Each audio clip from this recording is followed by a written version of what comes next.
छत्तीसगढ़ में सिंहासन का किंग कौन? छत्तीसगढ़ में इस बार किसकी सरकार बनने वाली है, इसे लेकर जमकर मंथन हो रहा है।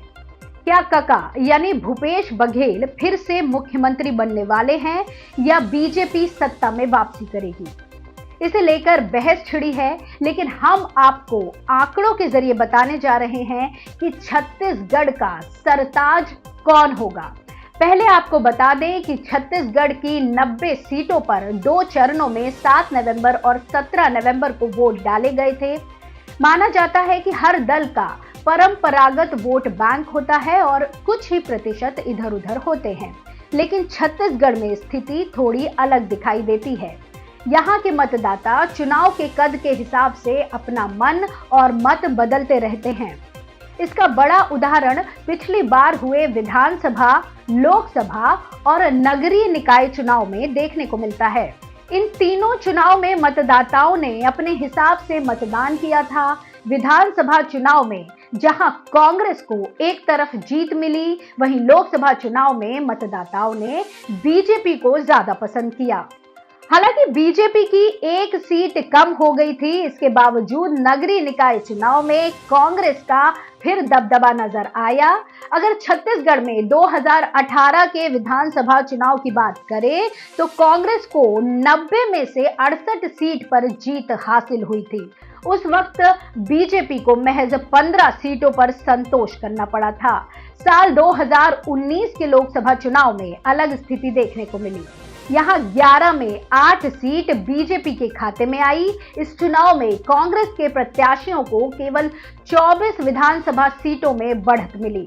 यानी जिन मतदाताओं ने कांग्रेस को 68 विधानसभा सीटों में चुनाव जितवाया था, उन्हीं ने लोकसभा चुनाव के दौरान 66 विधानसभा क्षेत्र में कांग्रेस के पक्ष में कम मतदान किया।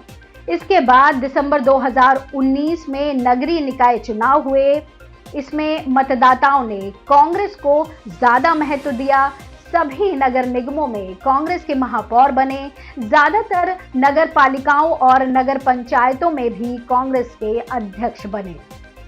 अब बात करते हैं इस बार के विधानसभा चुनाव की, तो छत्तीसगढ़ में 2023 में करीब 76.31% मतदान हुआ। वहीं बात 2018 के लोकसभा चुनाव की करें तो उस समय 76.88% वोटर्स ने मतदान किया था। अब चुनाव परिणाम को लेकर सभी राजनीतिक दलों की धड़कनें तेज हो गई हैं। इसके बाद सभी दलों ने चुनावी समीक्षा शुरू कर दी है।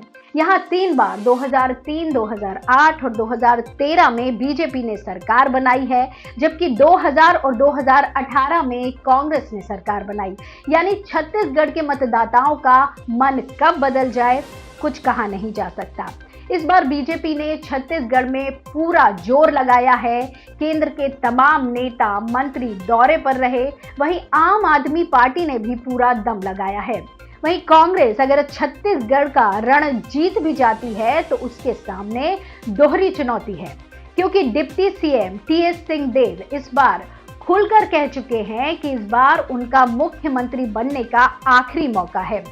अगर उन्हें सीएम नहीं बनाया जाता है तो वो आगे कभी चुनाव नहीं लड़ेंगे। यानी कांग्रेस के आगे दोहरे हालात हैं। पहला तो यही कि प्रदेश में सरकार बनती है कि नहीं, वहीं दूसरी कि अगर सरकार बनती है तो प्रदेश का मुखिया कौन होगा। लेकिन वो किसान के बात है।